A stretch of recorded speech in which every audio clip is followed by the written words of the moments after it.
It seems like one of the things that we all have in common right now is a need to stay connected. At a personal level, to stay connected to friends and to family who are distant from us. While on a business level, it's all about staying connected to customers and to our employees and to our business partners. I don't know if you're like me, I'm finding that to be a bit of a challenge lately as I'm trying to navigate these new waters and understand how people have changed in the last few weeks and the way they're processing information and in the way they're making decisions and choices. When I have these challenges about understanding human behavior, I actually have a colleague that I like to turn to. Her name is Dr. Laurel Newman, and she has a PhD in social and personality psych, and she's on staff here at Merits with our behavioral science and innovation team. And I recently asked Laurel if she would engage in a conversation with me about how to think about two really important groups that we all have to deal with in the business world, and that is our employees and our best customers. And so in this first part of our two-part video, we're going to talk about how employees are processing the work experience right now. How is it affecting the way they make decisions about how to conduct business and how to get through their day, and what you might want to know in order to engage them better and to make them feel more connected to your business. So please join us, and I hope you enjoy the conversation. Okay, so let me nudge you to a question that I'm really interested in us talking about here for a few minutes, which is, as we're thinking about this period of cautious commerce ahead of us, and we want that deeper understanding of people, it seems like an obvious group of people we'd want to be looking at is employees. So we have companies that have done layoffs, they've done furloughs, they've asked people to do more than they've been doing before.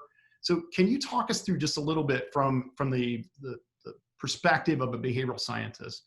What is likely going on right now with employees as they look at their job, as they look at the marketplace? What are they experiencing right now? Mm-hmm.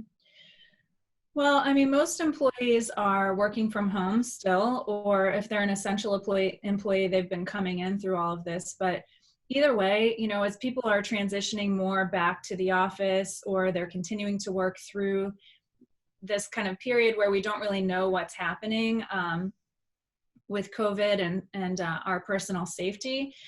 Personal safety is definitely going to be something that is top of mind for most people for a while. I mean, not just for the next few weeks, but for the next few months at least. People are going to be thinking about, stuff we used to take for granted, like when I come into the workplace, I'm safe. We can't take for granted anymore. We're wondering now when we open up a door, or when we use the restroom, or when we, should I go to the cafeteria? It's going to be on our minds a lot, because safety is like our core. You can think about it from like an evolutionary perspective, or you can think about like Maslow's hierarchy. Safety, our own physiological needs are like our core needs. And if we aren't sure that those are being met, it's going to suck up a lot of our attention. We're going to be really kind of distracted by thinking about that. And I would say like our job security is another kind of form of safety, because it's something that's required for us, for our, financial and physical well-being, that we have a job and insurance and things like that. Yeah, it makes sense that safety would be at the core of it, because it's sort of just like the most basic need. If we can't get past that, it's really hard to think about other things. And so is it just safety concerns? What else are employees dealing with right now? Well, I think everyone's going through a lot of like stress and uncertainty. So there's going to be a lot of anxiety as people return. We're coming off a period of a lot of like uncertainty about what's happening with the virus, what's happening with the market, what's happening at our own company. Even the leaders at the tops of companies don't always know what's going to happen in the future. So, employees are asking, can you just give us information? Tell us what's going on. What can I expect? And the truth is we've been in a period unlike one that I've ever experienced, where even the people at the top of an organization don't always know what to expect. So the people who are more in the middle, the kind of regular workers, really don't know what's going on in a lot of cases. They don't know. One thing I think is really interesting about that is I think for the first time, a lot of leaders and companies are being super transparent about not knowing exactly what to do. So I think the default mode of a lot of leaders is to fake it, until you make it. But I think now there seems to be more of an inclination to say, yeah, we're still trying to figure things out. Does that make sense? Do you think that helps employees feel better through their own uncertainty, or does that just make it worse for them? I mean, I think what everyone wants to hear is, we know we have all the answers and here's what it is and it's exactly what you want it to be. But in a world where that isn't true, your choices are either you tell people that you don't know, which is the truth, or you start telling them things, you start speculating and guessing when you don't really know. And that kind of, I wouldn't recommend that, because I think what people are, when leaders say we don't know, they're really kind of building trust. They're just saying, I'm just going to be transparent here and tell you I don't know. And it might not make you feel very comforted about what to expect in the future, which is something that everyone wants right now, is they want to know like what's going to happen in my future and the future of the company and so forth. But by saying we don't know, at least they're being honest with people, and they're sharing what information they do have usually. And I think that's really all people can do right now. So you've got safety issues or concerns, you've got uncertainty and sort of a lack of knowing what's going to happen next. Is there anything else that you think they're predominantly dealing with right now?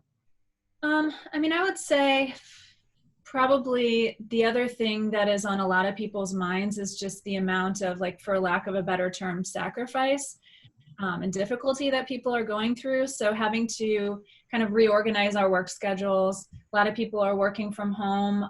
They're trying to also take care of children and family members and do everything differently, in terms of how they get the things that they need, and make sure that their family is safe. Everyone, I think, feels like they're doing a lot now that's different than what they used to do at work. A lot of people's roles have changed. A lot of people are doing more work than they did before because of furloughs. Some people are being furloughed, other people are staying and having to pick up the work that those other people were doing. And then on top of it, a lot of people's salaries are being cut. So I think there's a general sense among a lot of people, like, we're doing a lot right now, like more and different work than we used to, and we're probably not getting the same compensation that we got before. And that's leaving, I think, a lot of people to feel kind of like, I don't know, like they're not really in a great space with how they're feeling about the workplace right now for that reason. So I guess maybe unappreciated would be a term for that. Yeah, so potentially people might run into a place where they feel like, I'm doing all this extra effort, and is anybody recognizing that I'm literally doing this? I mean, I'm thinking about, just even as we're recording right now, we're not at work. You and I are each at home. You've got kids in your house. I've got barking dogs in my house, and it's just extra effort to even, do the basic things that in the office environment that we used to have, that we might not ever have again in the same way. Things were so much more controlled, and we knew what was expected of us. What do you think the risk is of a company, though, where the employees right now are doing all those extra things, but the company isn't actually acknowledging it in an explicit way? Well, the reality of the marketplace right now is that not a lot of people are going to be hot to leave a job. I don't see a lot of people like abandoning ship if they don't feel recognized and appreciated. But I do think that it interferes with people's like sense of engagement with the job. Relationships are kind of a two-way street. And when you ask a lot of your employees, it's okay to do that, because companies need a lot right now. Like, most companies are in some trouble right now, and they need their employees to step up. And that's okay. But, kind of the norms of reciprocity dictate that the company then is going to kind of repay the favor, if not financially, because finances are difficult right now, then in some other way, like through recognition or through increased autonomy, or, other things, just to show that we know that you're doing a lot, and we see it and we appreciate it, and we know that this wouldn't be working at all if it weren't for you guys stepping up and doing it. So if you're not doing that, I think people are going to feel taken advantage of. And in the long term, when things do bounce back to normal, people are going to feel kind of less committed to workplaces that didn't recognize them or show appreciation when they were stepping up as needed. Let me unpack that just a little bit. So you mentioned autonomy. So why is autonomy important during a period where people feel like they're out of control a little bit, or lacking control or information or certainty? Yeah. We see that being critical. Yeah, autonomy is, so there's all this research on intrinsic motivation and the things that drive intrinsic motivation. And autonomy is one of those things that makes people more intrinsically motivated just in general, like even when you're not in a time of crisis or difficulty. But given that what we're all experiencing right now is like all of this uncertainty and not knowing, we're kind of in this like deficit of control. Like people like to have a sense of control. And when our control is taken away from us, we react negatively. People, you see, like even animals, you see a major stress response when you take away their control. And we just, by virtue of what's going on around us in the world, at work and in our, society and everything, we don't have as much control right now as we're used to. So autonomy is a way that you can kind of make people feel more in control. I mean, you do make them be more in control when you give people autonomy over like, how do I do my work and when, and you let people make more choices. You are actually giving them control. But even control over things that might seem kind of trivial to you helps to increase our sense of like perceived control, so that we're counterbalancing the fact that there's so much in our lives that we aren't in control of. That makes total sense to me, that you'd want to have something where you feel like I'm kind of grabbing hold of the situation and have some ownership of it. So I can reduce some of that anxiety that I have about everything out there. It seems out of control. I wonder too, I know you and I have talked in the past about the idea of cognitive load, when I just have so much data that I really can't trust, and it's sort of wearing me down. I might default to maybe seeing emotion a little bit more as the driver of my decision making. If I can't trust data, trusting my gut might make more sense. It seems like if that's also possibly happening in this uncertainty, it would be a good time for companies to also connect to their employees through purpose, because that's more of an emotional driver, right? Because some of these other things I can't do anything about right now that are more practical considerations like salary. But does that seem like that's possibly in this mix too, from a psychological standpoint, that trying to connect your employees through purpose now would be a piece of this? Yeah, I mean, it's always a good idea to connect to purpose. There's a lot of research about that being motivating and that kind of driving people to work harder and give more and things like that. But right now, I think you're right that why it would be especially relevant right now is that there's so much. Well, there are a couple of reasons. One is that there's so much in flux right now in our environment that when you drill it down to the purpose of like, why is our company here? And what does our team do? And why is that important? What are we, what's our ultimate goal and purpose of why we're here?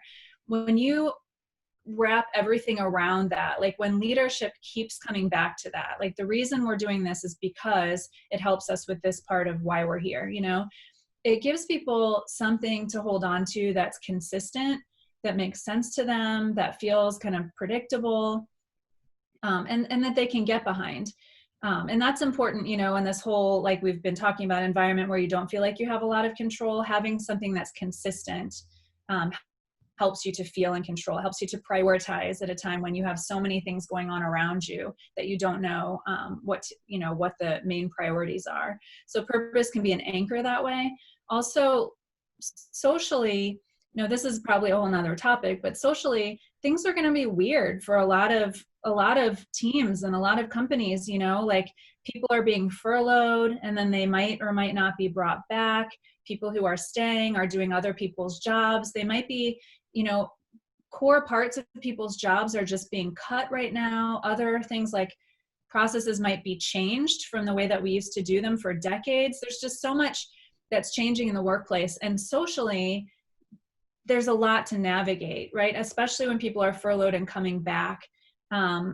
Purpose is a way that you can get everyone to feel like they're on the same team and to keep them kind of coalescing around a common goal, which is really important, because if you don't do that, people start to not think of themselves on the same team. They start to think of themselves as like, well, that was my job and I liked it better when it was this way. And, and in the end, it shouldn't be about whose choice it is and who gets to make that call and who's doing what division of labor. It should be really organized around what are we trying to accomplish and what's the best way for us as a group to accomplish that. That helps keep everyone aligned, Yeah, I mean, I definitely relate to that. I think about, we working at Merits, we know a big part of our purpose is unlocking the potential of people. And that feels to me like a thing that is great for us to rally around right now. That's why we're having, these kinds of conversations every day right now.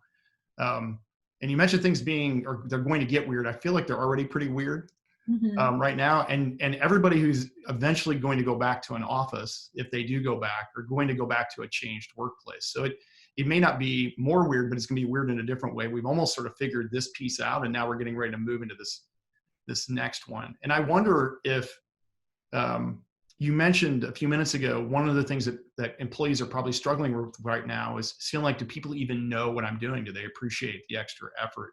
It seems like if there was ever a period where recognition would like have its day, Mhm. now would be that period. Does that make sense from a psychological standpoint, that that would be one of the levers that we would pull right now? Yeah, definitely. I mean, I think,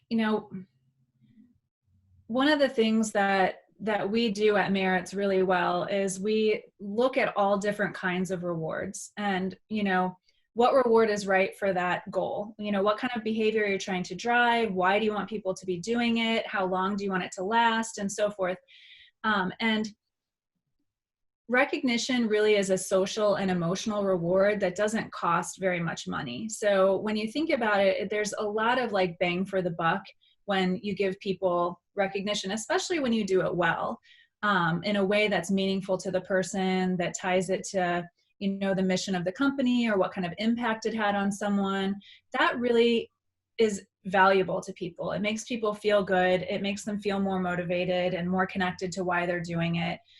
So yeah, I mean, I've been thinking that too. Like, with COVID, a lot of different kind of industries and things have had sort of a moment. So like delivery services are having a moment, Right. and you know, digital meeting software is having a moment. And I think employee recognition really needs to have a moment, like especially as people are transitioning back to the workplace and things get a lot more hectic and confusing for people, and they're trying to sort through things. There's going to be a lot of negative emotion that people are experiencing for different reasons. And, one thing we find in psychology is that the saying bad is stronger than good, that negative emotions tend to be pretty weighty on people. So you have to counterbalance them with, the research says, like 5 to 7 positive interactions for every one negative one. And they can be So contagious too, right? Negative emotions can be, essentially the negative mood state could be passed from employee to employee if you don't. yeah. So yeah, emotional contagion. So when people are in that negative state, they don't want to hold it in and keep it to themselves. They want to sort of vent to other people, and guess what happens then? So, if you want to keep the workplace positive and, proactive and, people enthusiastic and keep morale up, you really have to ask yourself, what can we be doing? What can we be doing in the workplace to accomplish that? And recognition is really an important part of that isn't, like I said, really costly, but it does have a lot of benefit. Yeah, it just seems like a really good time, if you weren't doing it before, to recognizing we're at an inflection point in the marketplace where paying attention to these things may be, critical, where the past you might have thought, well, it'd be nice if we could get around to that.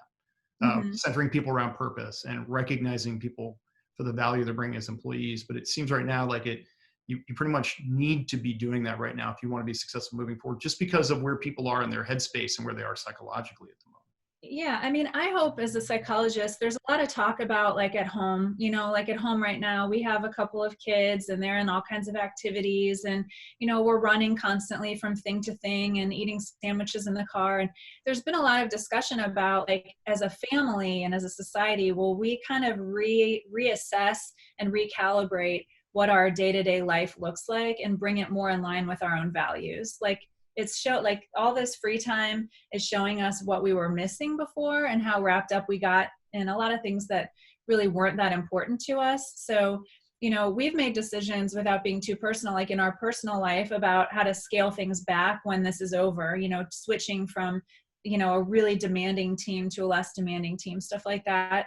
And I think it'll be better for our family for doing that. And I hope, where I'm going with this is, I hope that workplaces do the same thing. I hope that they say, this is a moment for us to stop and really think about, we've been trying to do all these different things, and let's stop and just recenter while we have a moment and think about, what is our key purpose and who's doing what, and how do we help make sure they have the support that they need to do it well, and how do we make them feel recognized and appreciated for doing it well, and how do we keep the growth incremental without asking too much from people, kind of back to the basics.